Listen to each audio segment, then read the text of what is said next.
accept it, they rejected our grant. Oh. Yeah, For the. I think they want it to be scientific research. They're like, screw your food pantry grants. I know. Oh, am I presenting right now? If you'd like, now you got somebody to present Just to. speak. I have notes. Presentation time. Presentation. Okay, so I did my presentation on the card sheet. That's probably why I'm not letting you open it. But,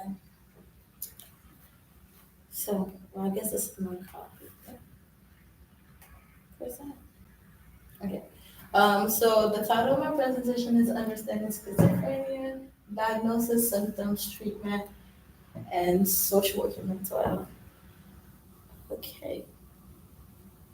So, our introduction to schizophrenia. Schizophrenia is a complex mental disorder affecting thoughts, emotions, and behavior, impacting about 1% of the global population. Definition: it's defined as a chronic mental health disorder that impacts thinking, feeling, and behavior. Symptoms of schizophrenia varies by individual and requires comprehensive treatment approach. All right, why is it important? Um, because there's a major social implications, and I wrote here like self-isolation and like people feel like they're ostracized from society because of lack of understanding of the disorder. Affects interpersonal relationships, stigma and lack of understanding, and it needs comprehensive care solutions.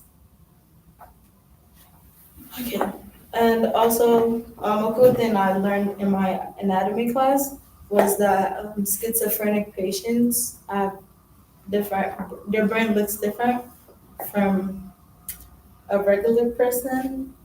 So there's structural, functional, and neurochemical disparities between brains of individuals with schizophrenia and those without, and it reveals profound insight into the disorder nature.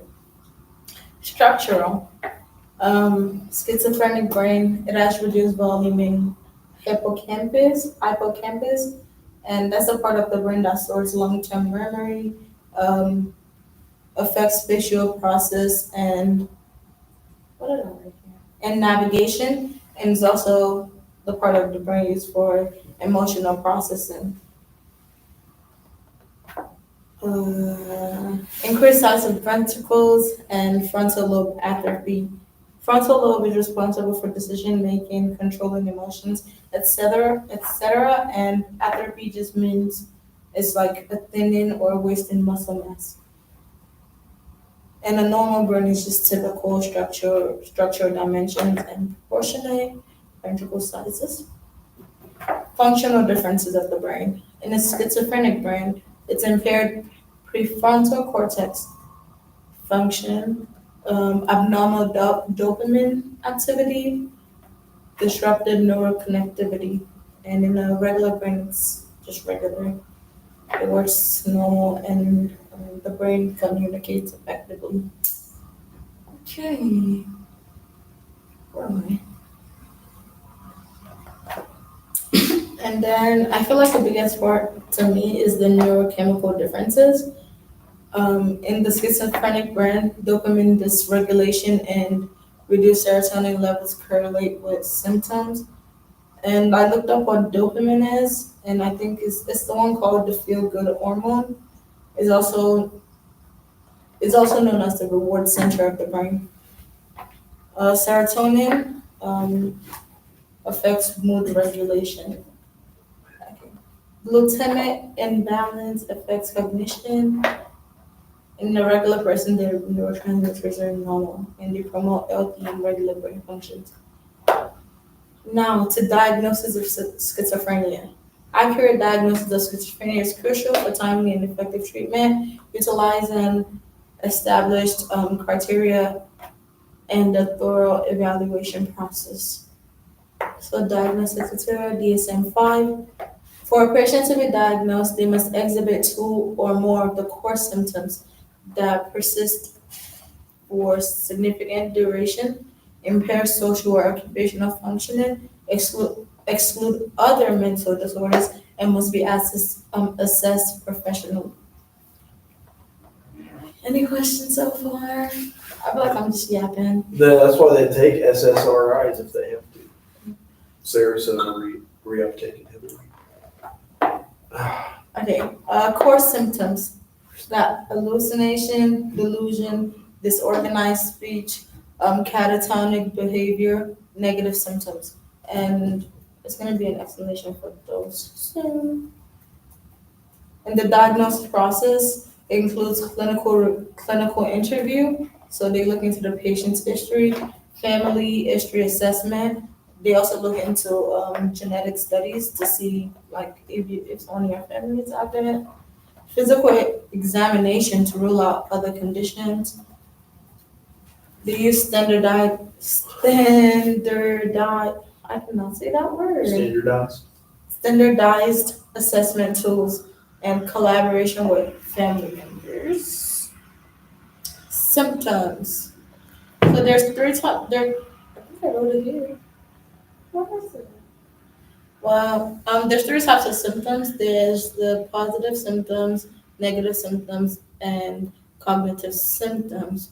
Positive. I don't know why it's positive and negative. Like they're all bad, aren't they? They say, well, somebody else presented on schizophrenia, like a few classes ago. Like the positive ones are like often usually the ones we see. Was your presentation on schizophrenia? No. You know, you guys. Positive ones are like the ones you see. Negative might be stuff we don't see so much. Gotcha. Okay, so positive symptoms of schizophrenia. There's hallucination, sensing things that are not present, delusion, strongly held false beliefs, disordered thinking, incoherent speech patterns, catatonic behavior, inactivity or excessive movement, distorted perceptions, impaired interpretation of reality. Examples of negative symptoms is affective flattening, so that's limited emotional expression, anhedonia, lack of pleasure or interest, abolition, reduced motivation for activity, alogia, I cannot, alogia, limited speech output, social withdrawal, avoidance of social interactions. Yeah, I like seeing people. Cognitive symptoms. There's impaired memory, difficulty of recalling information, and the cognitive ones. I relate them back to like the abnormal functioning of neurotransmitters in the brain. So difficult recalling information, trouble focusing or following conversations, executive dysfunction, challenges in planning and organizing, processing speed, slower thought process, difficulty in decision making, inability to evaluate choices effectively. Hello. Treatment and social work.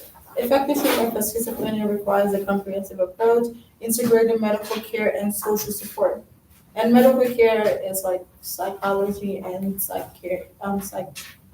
what's the other one? Psychiatrist? Sorry. Psychiatrists and then Psychiatrist, psychologists. yeah. So the psychologists may diagnose from the DSM-5. Psychiatrists prescribe Mhm. medication. That's where they're specific. Exactly what he said. Treatment plans. There's medication, antipsychotics.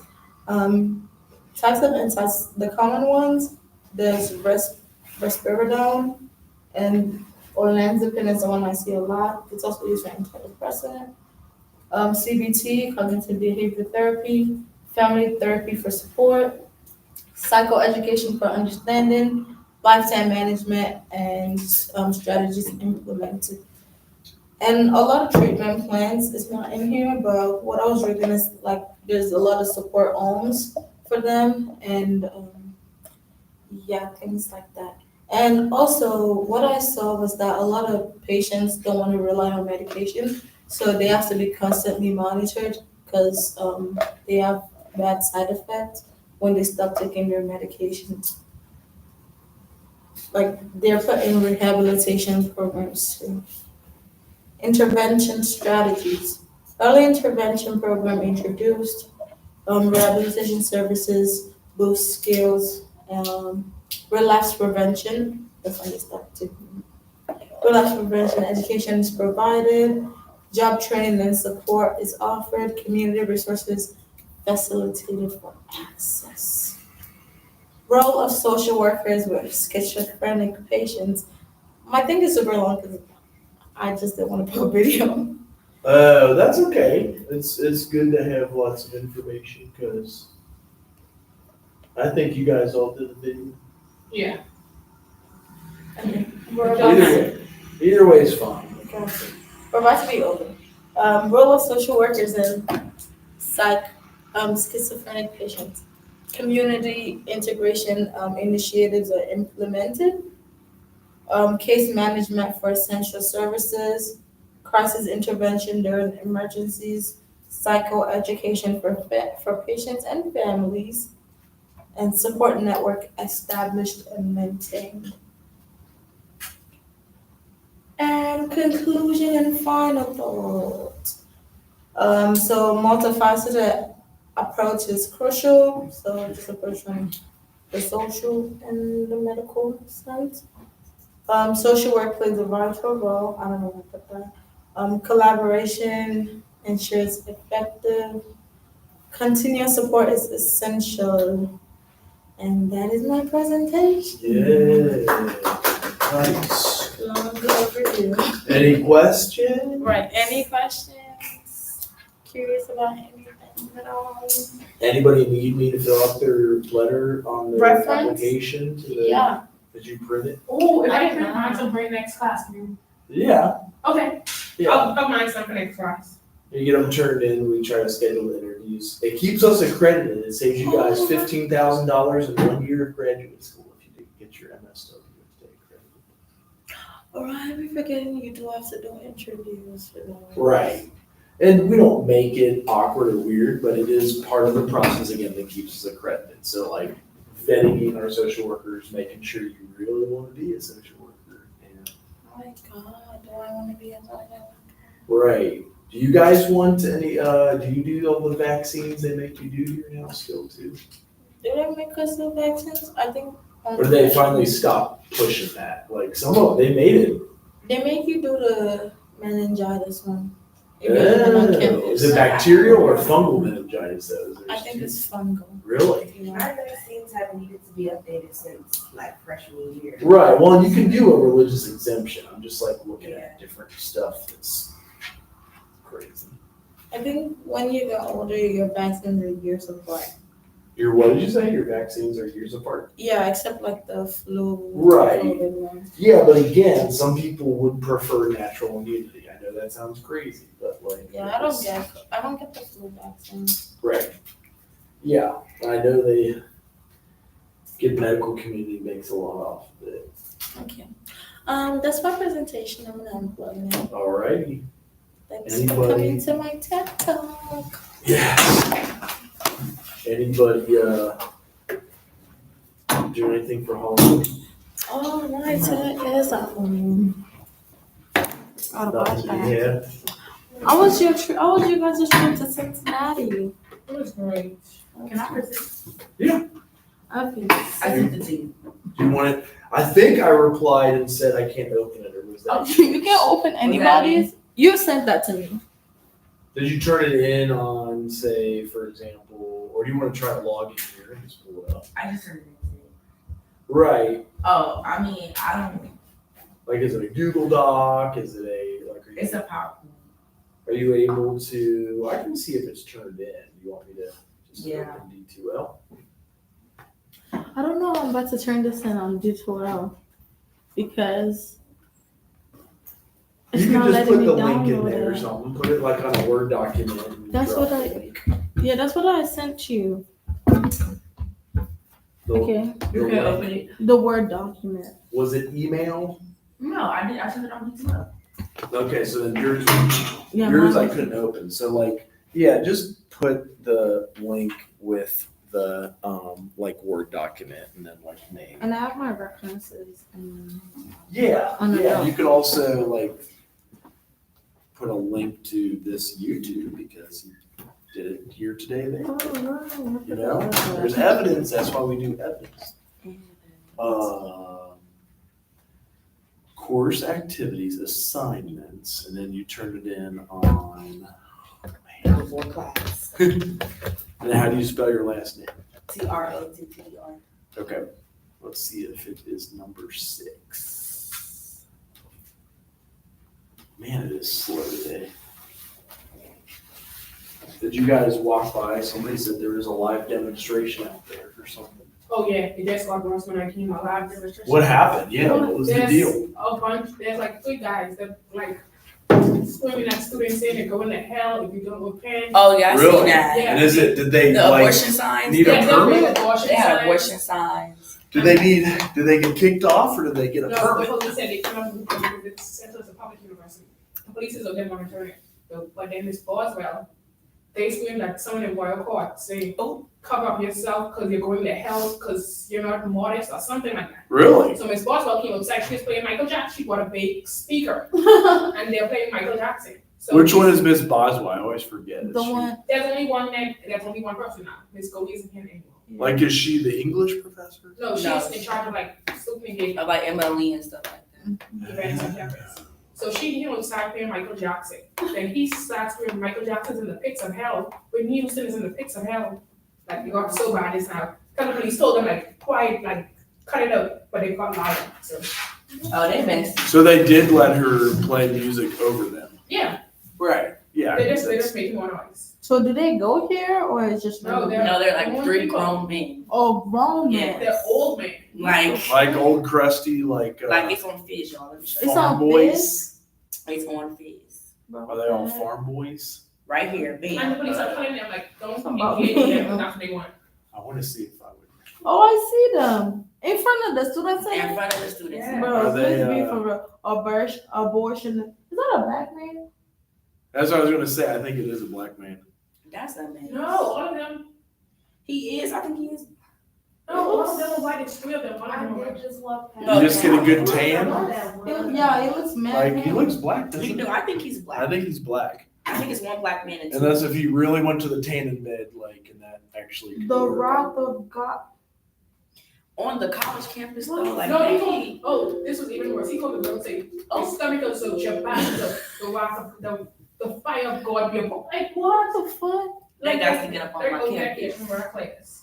That should work. I just click it. Yeah. So you Yeah, go like real that. quick, real easy. Ooh, everything's Oh, okay, yeah. Real stressful quick, real and not quick and not easy. You know, nothing. It's life. The easy button is gone. Hey y'all, I'm Michaela. I did social anxiety disorder, more than just and shyness. A quick overview. As many as 13% of Americans experience social anxiety disorder or some symptoms of social anxiety. Most people live where they go due to they don't want to be judged or looked at by others or feel rejected. Some people have performance-only social anxiety, which means they are very fearful of certain social situations. What is social anxiety? The chronic mental health illness known as social anxiety disorder is typified by continuous severe and persistent worry that is brought on by anticipating or engaging in social interactions. Individuals who suffer from the disorder have a severe fear of being observed and or evaluated by others. Their anxieties are disproportionate to the situation's true threat. Those who choose to not seek treatment for the disorder will most likely have it for years or even a lifetime. And the risk factors of social anxiety disorder is depression being the main risk factor, a substance use disorder, meaning cocaine, heroin, stuff like that, avoidant personality disorder. So the causes are rejection, conflict, teasing, trauma, bullying, or abuse, as in like physical, emotional, abuse at home. There are many different causes for social anxiety disorder. It could sometimes be passed down from generation to generation. So the behaviors of social anxiety is feeling very self-conscious, having difficulty talking, speaks in a very quiet voice, avoids eye contact, always thinks that they're being judged or rejected, or feeling stiff or rigid rather than relaxed. And there's not really a treatment for social anxiety disorder, but going to therapy, and it's the type of therapy that they do have is, I don't know how to say that, behavioral therapy, CBT, how you say that? The cognitive behavioral therapy, yep, it's CBT. I feel like everything is CBT. There's a lot that are like, yeah, you want to think through it and do. You're both thinking and doing the behaviors. So, and practice is the only way. Like, you're not going to stop fearing Having yourself. something, yeah, it just helps like with your nerves, basically. Like, it teaches patients new ways to think about social situations, how to behave in different social settings, and how to react to social events, and also produce fears and anxieties. The time span for this is a weekly session for several months, but everybody's different, so it might be more than several months for some people, and less than several months for some people. It just depends on how bad your social anxiety is. We got a video. How you play this video on here? It should, It's not working. so you may just hit escape and then get into the actual PowerPoint, and from there, if it won't Oh, click, it's not letting me. do you It was letting me when I remember, did it on my computer though. what did you, That's on mine for school. I could Yeah, send I'm you the like, link, email them. it worked on my computer. do you know how to, search it, maybe search what is social anxiety with Grace Berman? Oh, I can search it up on YouTube. Right, that's what I'm saying. Just type in that, and I bet it'll be the first thing to come up. Which one we go to? This little Chrome box. Yeah, that works. Okay, Either one. perfect. Hey.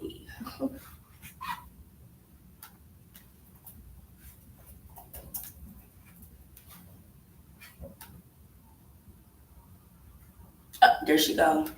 See? There she go. No one seems We're just to not watching the whole notice, video, but guys. Amazon actually has a $50 million fund. Why do they hide They the have skip to pay button out now? every single.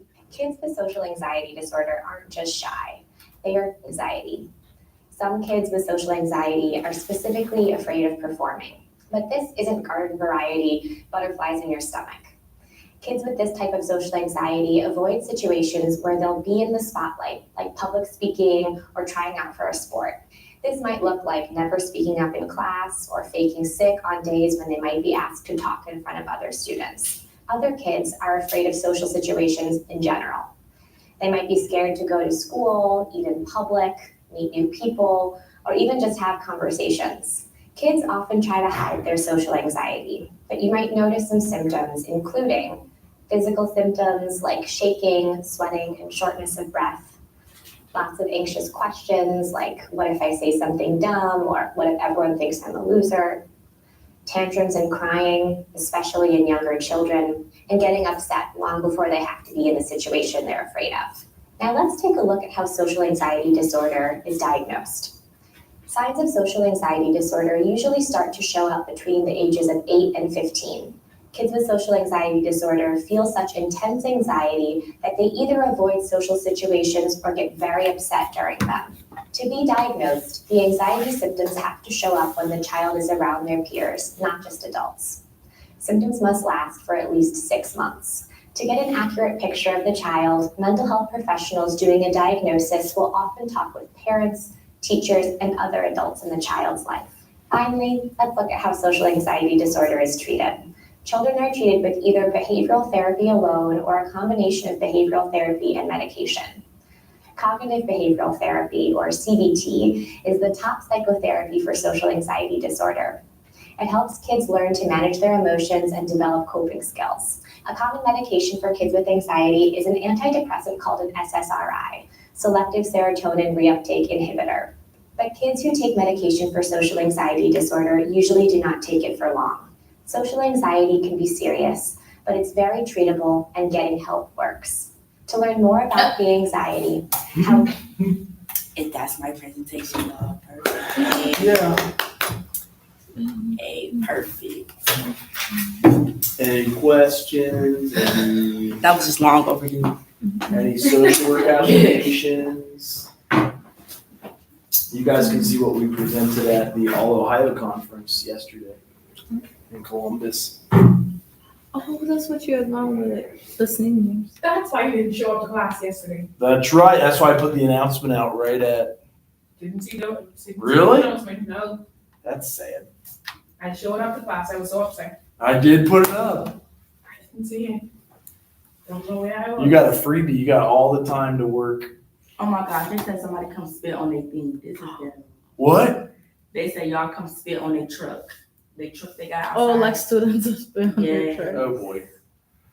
So Right. there is something also to be said about a civil disobedience, which is that's what Martin Luther King Jr. and a lot of them would do. Like, and it's funny because MLK went more towards Malcolm X at the end of his life, and Malcolm X went more towards MLK at the end of his life. It was interesting.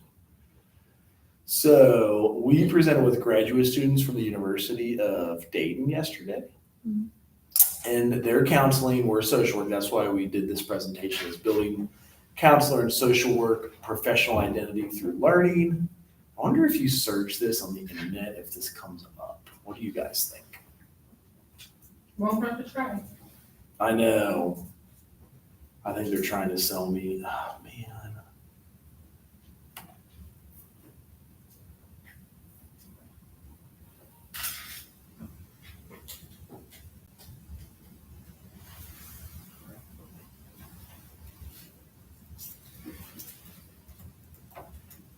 This is exactly what we're talking about in this class.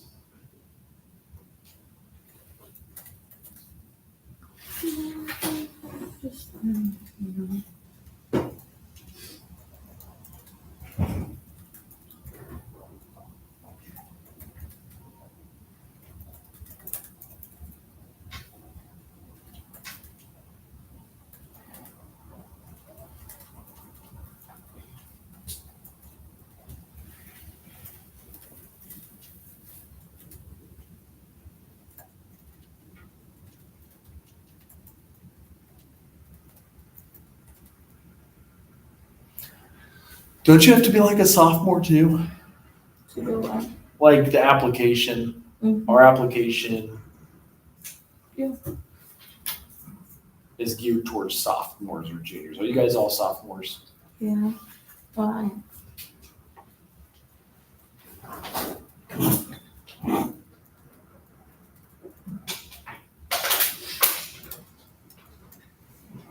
Let's see here. That's annoying that they're discussing it. Like, don't discuss stuff about us social workers. Oh, we got. Okay, we got you guys. Oh, does the application yours still look like this? Is application to program? Isn't that what it's called? Let me see. Hey, there you go. Do you ever find it hard to like look up all documents? Oh, like in computer. Yes. I don't have that many, so What's that? I said I don't have that many. You don't have that many? All right, so of course I was in the middle of doing this. So yeah, it was the AOCC presentation.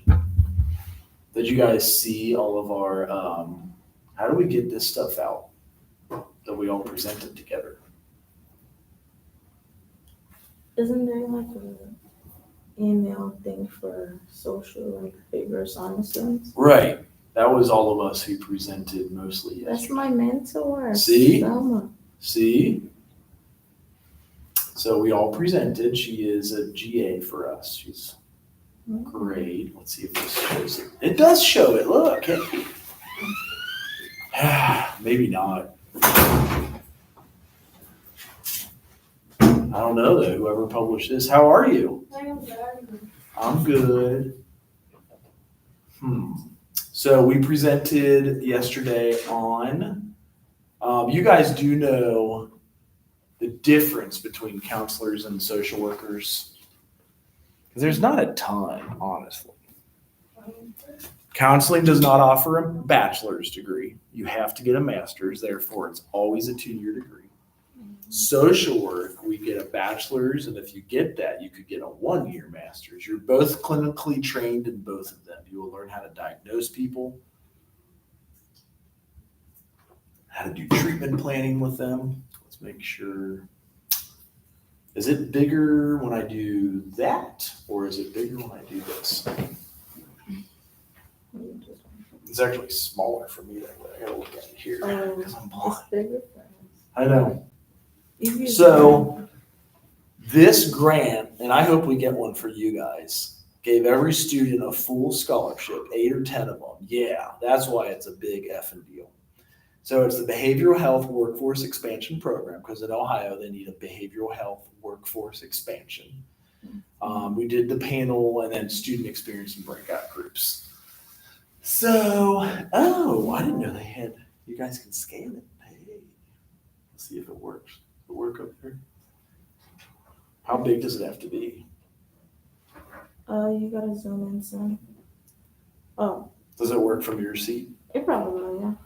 So this gave Central State dozens of thousands of dollars. I think it was like, oh, that's a practitioner library. Okay, that's cool. So 8 students got a scholarship and a paid internship. So they eventually, yeah, it was a big deal. What do we gotta do to sign up for that? We have to bust our ass again and win this grant, or like social work has been known to do that for you guys. So interprofessionally trained social workers. So like you would do your internship. Oh yeah, they had pictures of all the panelists too. I don't think they put me in there. That's kind of funny. And then 1 year post grad work at a CBHC. Anybody know what those are? CBHC, cognitive behavioral. Behavioral health clinic. I don't know what the C is. I feel like it's clinical mental health student. So it's probably clinical behavioral health clinic. And that's where your internship is, your 400 hours at your senior year. They got some big effing money for this. I was like, 400 hours? yeah, you all do a 400-hour internship, and then for a master's, everyone does a 900-hour. During the semester, you register for the 12 credit hours for that senior year. Wait, is that the practicum? Yes, Oh. that's it. That's it. So there's the panelists. They got your mentor in there? No, should not on there. Probably because we were the ones who introduced it, so we weren't considered panelists. But Makita Jackson is in there. Yeah, she was a co-PI. Oh, Brittany Collins. She's a basketball player from Ohio University. Oh. She was wearing heels too. She was like towering above me, dude. I was like, you gotta wear heels, man. Come on. She was awesome. So yeah, the train sites are important to partners in the practitioner development, and those are the train sites. Like Dr. Hunt's could be one, but they want you at a clinical mental health clinic where like they diagnose. I don't think Dr. Hunt diagnoses. Like she could, she has the training and everything, but she doesn't have to. It's like she's grant funded. If you get money through Medicare and Medicaid, you got to diagnose to receive those funds. That's why they do that. So, I even have a video of it too, actually.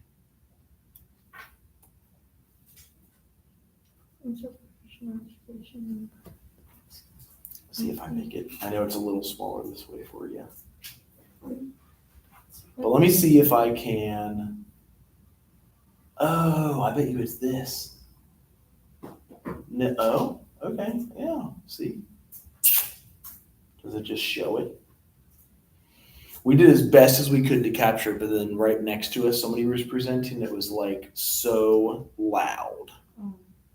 Were you guys join the same conference? Huh? Right, is usually have like a bunch of conferences going on. But let's see if it works for us. Did I download it? Oh, here you go. Hey. I guess I did download them. Was it better to watch it on this or on the internet? You can watch it on this. I guess it works. Okay, let's see how. I know for me, I'm just starting and I really appreciate just being able to see everything as it is. And I There's feel like so that also really helps our community as well because we're really prepared for everything. We see both the challenges and rewards of what we're doing. So overall, the administrators, the team, the cohort, as well as the people involved have made it all really great and volunteer. Dr. next. We'll see if she goes on camera. So for our last question, is there anything else that you'd like Battery people to died. know about our program? Why are you guys not facing the screen? I'm confused. We filmed it from the I just side. wanted to jump in Oh, quickly that's because I from know the- we're right at the edge of time. But when Dr. Montgomery approached me about the idea and the grant in the first place, we've already been seeing that there is a bit of a shortage in the workforce. So we've been doing everything we could. So, the Ohio Great Minds, some of that challenge last year, and I say challenge because some people that took the Ohio Great Minds Scholarship is awesome and they had some attachments to it that didn't roll out quickly. And so when she had mentioned this and the idea to have the behavioral health workforce expansion opportunity, that's exactly what we've been trying to do and what we've worked on. I've been counselor trained and social worker trained, so it was fitting. My master's degree was from University of Kentucky in social work. I did my doctoral studies at the University of Cincinnati, and working on the ground for 20 years, seeing the connection for social workers, counselors, and everybody to work together. When they work together smoothly, it's amazing. It doesn't always happen, but there's room for improvement at all times. And I've been at Lighthouse Youth Services, Claremont Recovery Center especially, and social workers are also therapeutically trained also. The main difference being if you get your bachelor's, it's a one-year master's. So we kind of start graduate school for our students, their senior year, so to speak, and then the clinical training comes in your graduate program.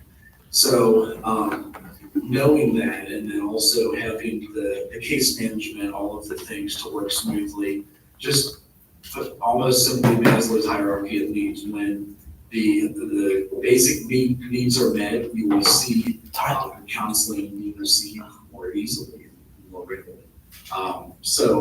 He was in charge of the it's camera. clear when Lighthouse is a good example. At Ohio Mental, we had counselors, social workers, both bachelor and master's level. And currently at hospice, we have the same thing. So when you see those things running together smoothly, it makes all the difference in the world for the clients. She gives a good explanation here. It's like 3 more minutes and then I'll cut it. You like to want to highlight anything about the program?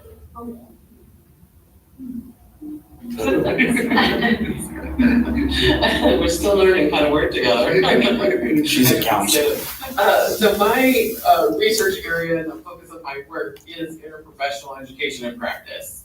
And so everything that I do is how can I get as many professionals working together as possible. And I'll share a little embarrassing anecdote with you.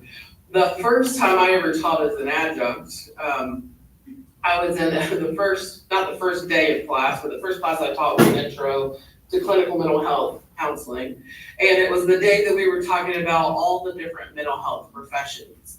And one of the students said, I feel like I still don't get the difference between social work, counseling, psychology, psychiatry. And in that moment, I realized I have no idea how to answer this question, and I was mortified, And Do you so, guys know the as an difference? educator, I said, I know psychologists and psychiatrists. Psychiatrists, they actually go to medical school.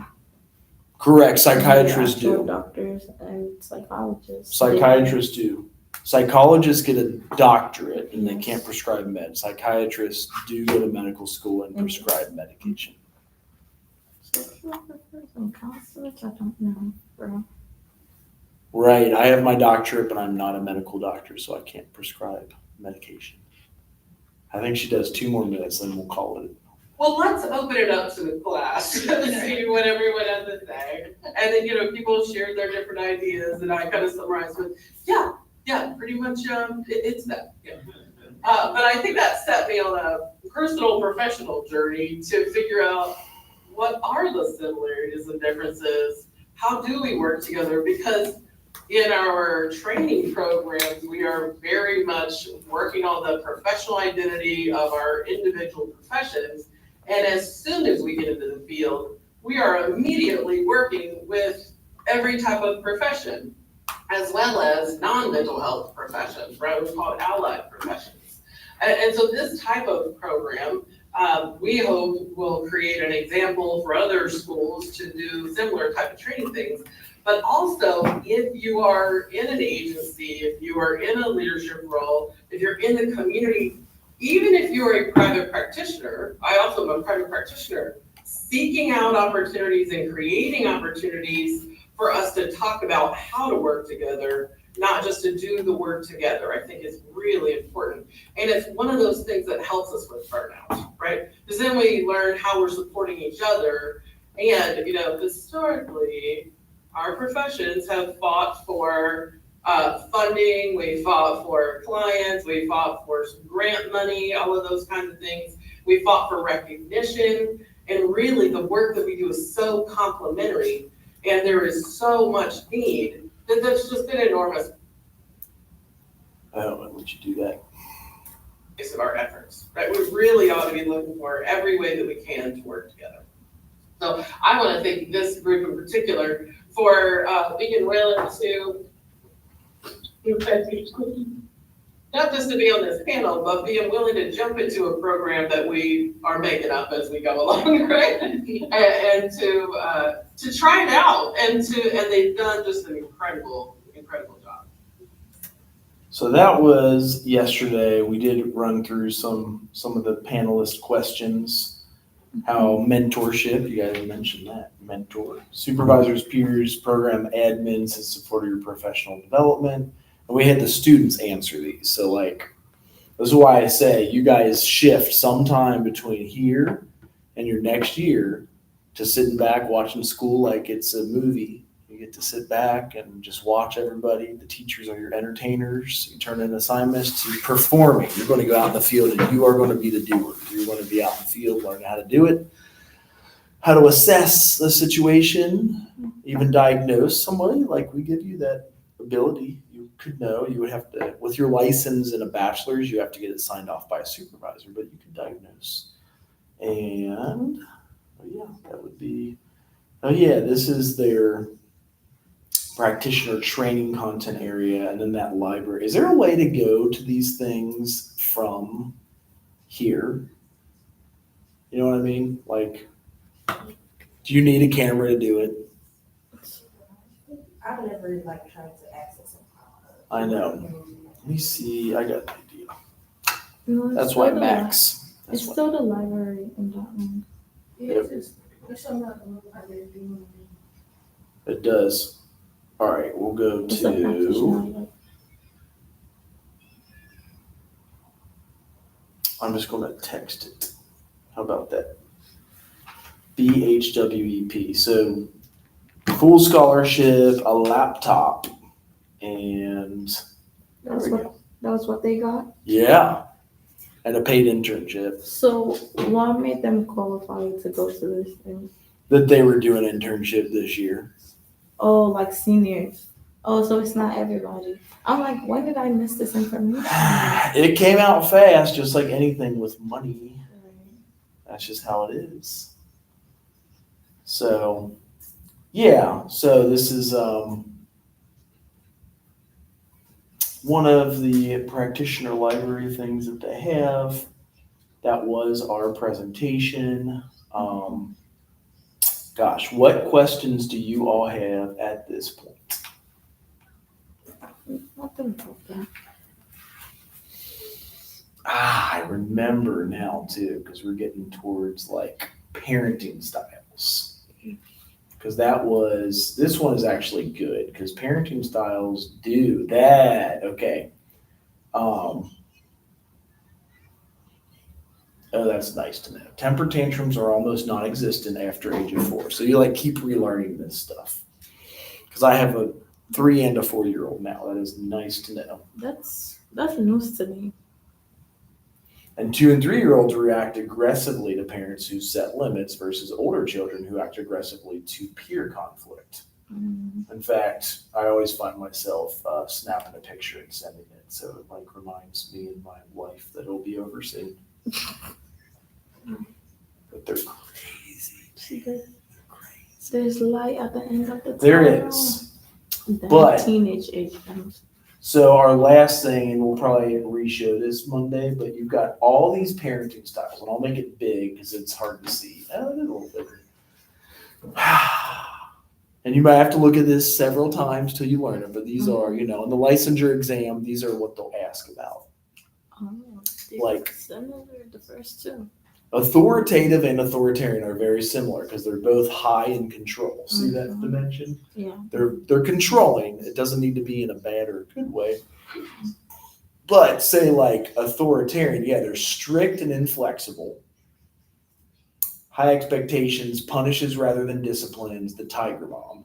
Authoritative is still high in control, but nurturing, affectionate, sets boundaries, disciplines through guidance, and has open communication. So that's supposed to be high in warmth and high in control. This one is low in warmth, but high in control. Now you go to permissive parent. They let you do whatever the fuck you want to do. Low in control and high in warmth. Their nurturing, affectionate, few or inconsistent boundaries takes the role of a friend rather than a parent. Like the friend's house you'd go over to party at when you're a senior in high school, like who's going to have the party tonight and their parents are cool. But then some people get hurt, in trouble, arrested or something. Then you got the uninvolved parent. These are the parties you had to watch out for in high school. Emotionally detached, self-absorbed, inconsistent, or no boundaries, little interaction. As they're low in control, low in warmth.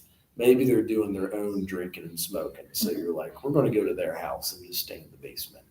But again, problems, issues, because we all have our formative years, even up until 18, 19, 20, and 21. I'd say my formative years even ended mid-20s for me. They say boys are the longest to mature. Why do y'all think that is?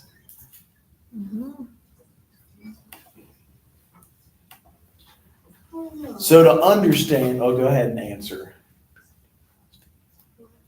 I don't know. I think boys probably because I don't know. I feel like they hear more like how to find from parents than girls. I feel like girls at younger age were taught to like be independent and what you gotta do for yourself. And boys, their parents more, not saying involved, but they give them more attention and like babies and what they want. It's usually when they're only boys, like the only boy among sisters. Okay, we'll finish with this one. There are lots, so that one looks good too, but maybe we'll start with this one because it's just a quick, brief intro. All right, here's permissive parents. Just want you to know, if you need anything, don't be shy, She's your okay? friend. There are no rules in this You ever house. watch this Not like a movie? regular mom, cool mom. Right, Regina? Please stop talking. Okay, this is your room. It was my parents' room, but I made them treat me. Permissive parents are generally characterized by indulgent behavior and a parenting style that is high in nurture but low in expectations. Children of permissive parents generally have a lack of a sense of personal achievement and confidence. That's The probably most how I common am. pair of parenting styles is two permissive parents. That's the most common. Permissive? Two permissive parents. Excuse me, darling, I'm Reese Bobby. I'm here for career day with my son Ricky. Dad! Hey there, boy! Hey, you got a pig. How long's it been? 3-4 months? 10 years. Got to lay off the peyote. Don't listen to these people, Ricky. You're a winner.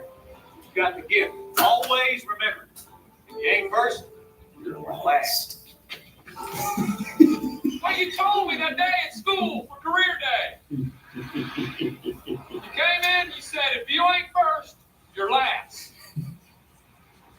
Oh, hell, Ricky, I was high when I said that. That doesn't make any sense at all. Uninvolved Poor parenting is guy. the second most common parenting style. It can result in serious negative effects in children, such as attention seeking, insecurity, and depression.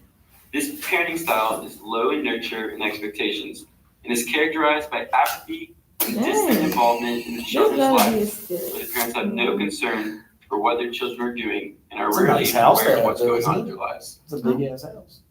That's a what? That's a big house. Oh, It looked big. This one's a lot of funny though things. too. You ever watch this show?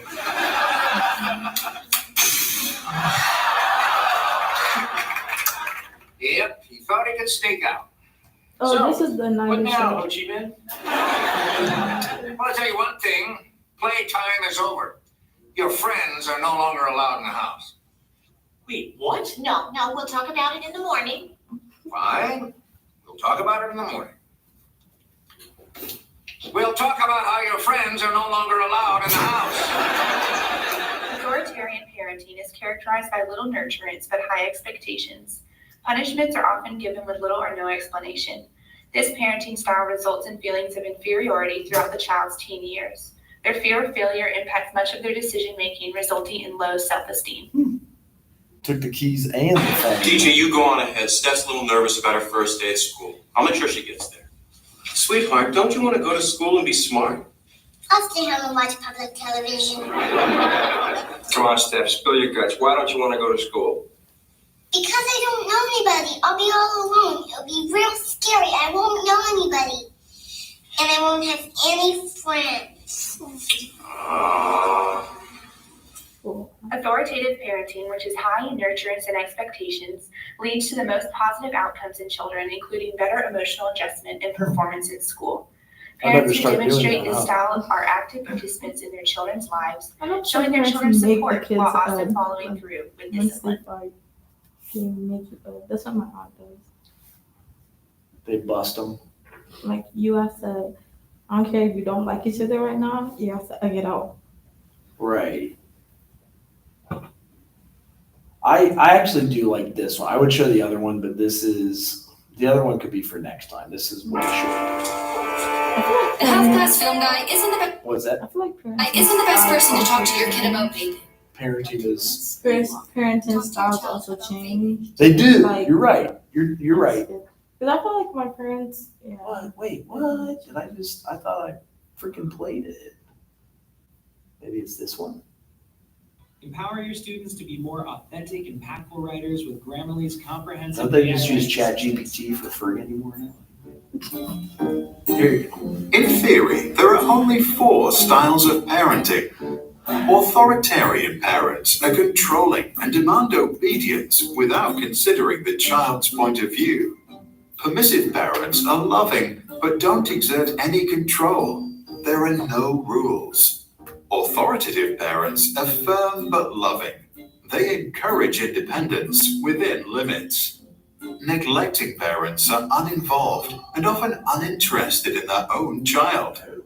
Recently, a 5th style was proposed, but we will come back to that later. Is that gender parent? What'd you ask? Oh, I was saying the 5th style. I know, I'm curious now. I always forget what he says. I think it's somewhere in the middle of 2 of them. The styles range from controlling and demanding to complete freedom, and from cold and unresponsive to loving and receptive.